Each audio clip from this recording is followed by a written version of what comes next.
नमस्ते। आज हम पुरुषों के स्वास्थ्य से जुड़े एक ऐसे टॉपिक पर बात करेंगे जो बहुत ही कॉमन है, लेकिन जिस पर लोग अक्सर खुलकर बात नहीं कर पाते, और वो है वेरिकोसील। ये सिर्फ एक मेडिकल टर्म नहीं है, बल्कि कई लोगों की जिंदगी से जुड़ा एक जरूरी सवाल है।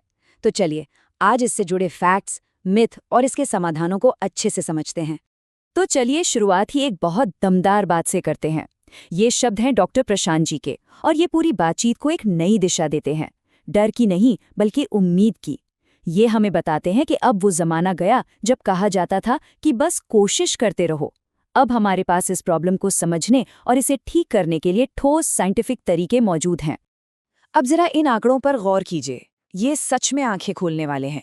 देखिए, जनरल पॉपुलेशन में करीब 15% पुरुषों में वेरिकोसील पाया जाता है। लेकिन जब हम उन पुरुषों की बात करते हैं जो फर्टिलिटी की समस्या से जूझ रहे हैं, तो ये आंकड़ा लगभग 3 गुना उछलकर 40% तक पहुंच जाता है। ये साफ साफ दिखाता है कि वेरिकोसील और फर्टिलिटी में एक बहुत गहरा कनेक्शन है। तो सबसे पहला और बेसिक सवाल कि आखिर ये वेरिकोसील है क्या? ये कोई डरावनी बीमारी नहीं है, बल्कि एक फिजिकल प्रॉब्लम है जिसका इलाज पूरी तरह से संभव है। इसे ऐसे समझिए कि जो स्क्रोटम है वो एक तरह की हाई प्रिसिजन कूलिंग यूनिट है। स्पर्म बनाने के लिए उसे शरीर के बाकी हिस्सों से करीब 2 से 3 डिग्री सेल्सियस ठंडा रहना होता है। वेरिकोसील में नसों के वाल्व खराब हो जाते हैं, जिससे खून नीचे की तरफ जमा होने लगता है और ये पूरा कूलिंग सिस्टम गड़बड़ा जाता है। नतीजा, वहां का तापमान बढ़ने लगता है। अच्छा, तो अब सवाल ये उठता है कि नसों की ये छोटी सी दिखने वाली प्रॉब्लम स्पर्म हेल्थ को इतना बड़ा नुकसान पहुंचाती कैसे है? चलिए देखते हैं कि इसके पीछे का मैकेनिज्म क्या है। असल में ये 3 तरीकों से डैमेज करता है। पहला, वो जो जमा हुआ गर्म खून है, वो एक हॉट रेडिएटर की तरह काम करता है, जिससे स्पर्म बिल्कुल पकने लगते हैं। दूसरा, खून के साथ जो टॉक्सिक वेस्ट प्रोडक्ट्स हैं वो भी वहीं जमा हो जाते हैं और स्पर्म की बाहरी लेयर को डैमेज करते हैं। और तीसरा और सबसे सीरियस, स्पर्म के अंदर जो जेनेटिक कोड है, यानी जो डीएनए है, वो भी टूटने लगता है। मतलब ये सिर्फ स्पर्म काउंट ही कम नहीं करता, बल्कि उनकी क्वालिटी को भी बुरी तरह से गिरा देता है। चलिए, अब सबसे जरूरी हिस्से पर आते हैं कि अगर ये प्रॉब्लम है तो किया क्या जा सकता है। इसका एक बहुत ही क्लियर, सबूतों पर आधारित एक्शन प्लान है, क्योंकि सिर्फ प्रॉब्लम जानना काफी नहीं है, सॉल्यूशन जानना सबसे ज्यादा जरूरी है। तो देखिए, डॉक्टर्स इसकी गंभीरता को 3 ग्रेड्स में मापते हैं।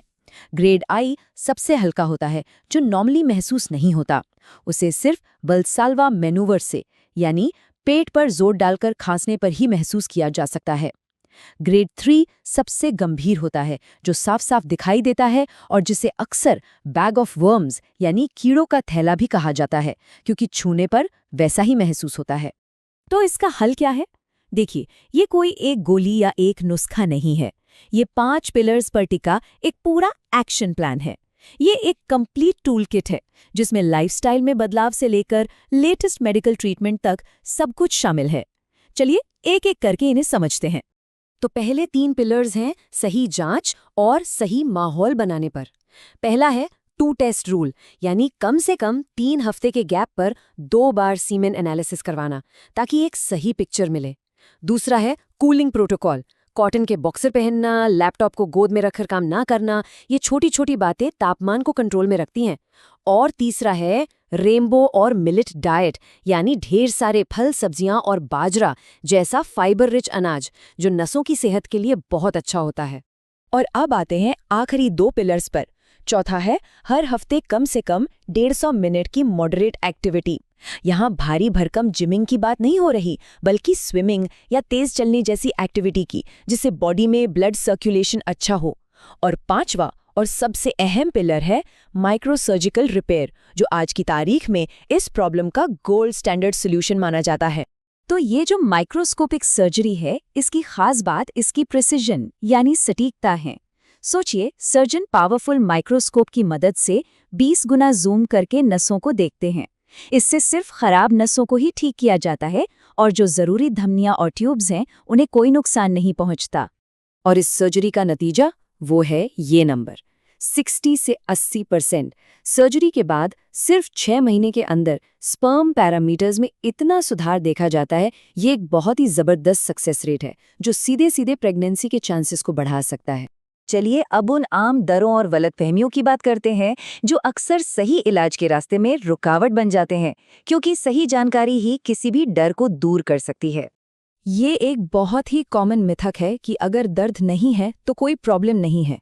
लेकिन सच्चाई ये है कि ज्यादातर वैरिकोसील में दर्द होता ही नहीं है। असली नुकसान दर्द से नहीं बल्कि उस खामोश गर्मी से हो रहा है जो अंदर ही अंदर स्पर्म को डैमेज कर रही है। और ये एक और बहुत बड़ी और दुखद गलतफहमी है। सच तो ये है कि करीब 50% मामलों में फर्टिलिटी का इशू पुरुष की तरफ से होता है।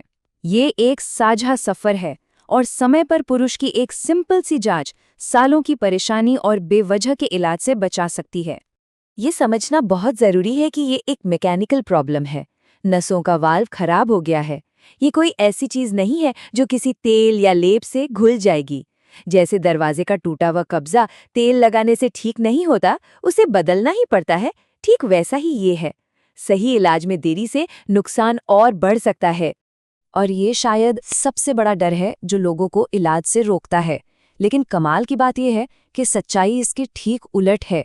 आज की जो मॉडर्न माइक्रोसर्जरी है वो इतनी सटीक है कि उससे टेस्टोस्टेरोन लेवल सुधर सकता है, जिससे एनर्जी और ओवरऑल हेल्थ बेहतर होती है, ना कि खराब।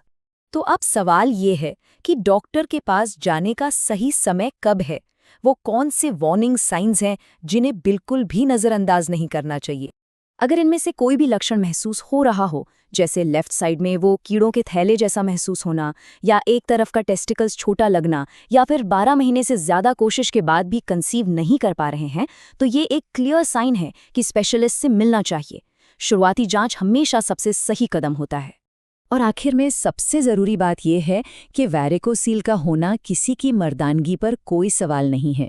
ये बस एक मेडिकल कंडीशन है जैसे कोई और होती है, और अच्छी बात यह है कि इसका इलाज काफ़ी हद तक संभव है।